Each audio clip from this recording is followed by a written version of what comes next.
Hey everyone, I'm Matt. Hi, I'm Desiree. And we're bringing you this week's Rising Tide West Coast Swing Guide. This week we are on to a brand new guide series with you as we spring into West Coast Swing springtime. We're going to talk about what a spring is in West Coast Swing, the definition and the foundation movement for you today, and then in subsequent guides we're going to add on modifications to that movement so you can be using springs throughout this entire spring season. Let's get into what a spring is, Matt, and then we'll break down our move for the day. Well, Desiree and viewers, a spring is a specific type of rock and go that's used to join two rotational patterns together. So you can think of a spring as sort of a rotational rock and go. Let's show you the foundation pattern now and then break it down lead follow. Yep. So our basic spring pattern, also sometimes called a roll in, roll out, looks like this. 1, 2, 3, and 4, 5, and 2, 3, and 4, 5, and 6. Yes. There's a couple different elements there for leaders. First up, you may have noticed the timing. Since a spring is a rock and go, we're using traditional rock and go timing of 5 and 2. So we cut out beat 6 and beat 1 to smush the two patterns together.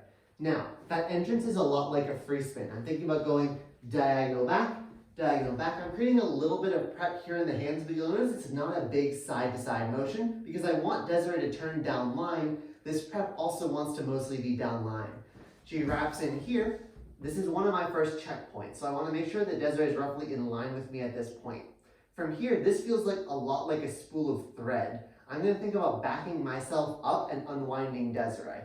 So I go back, back, and back for 5 and 2. At this point, I can really just release, and then we're doing our basic free spin for 3 and 4, 5, and 6. Now for our followers, there are 3 things I want you to keep in mind to really support your leader in making this as an awesome partnered movement. The first thing is to allow yourself to open up on count 2. See that my rib cage is open, my chest is up, my shoulders are relaxed down, my arm is out, and I'm allowing myself to expand here. Sometimes we think because we need to go forward on both steps, which is true, we do go forward on both steps, that means that I need to stand here and go forward like a tin soldier. If that happens and Matt tries to wind me up, there's not a lot he has to work with. So instead, nice open position on 2, allow that prep to work inside your body and in the connection so you can roll in really beautifully. Then here, we want to make sure we go through the 4. The leader at this point is going to be unspooling us, so to speak. So we want on count 4 for our foot to be out and pointed on the F of 4. And then for the O, U, R, we want to be moving forward to give the leader some connection to spool us out for the rock and go. Final note for our followers, on this rock and go, we shouldn't be trying to help the leader by going forward into it and losing all connection.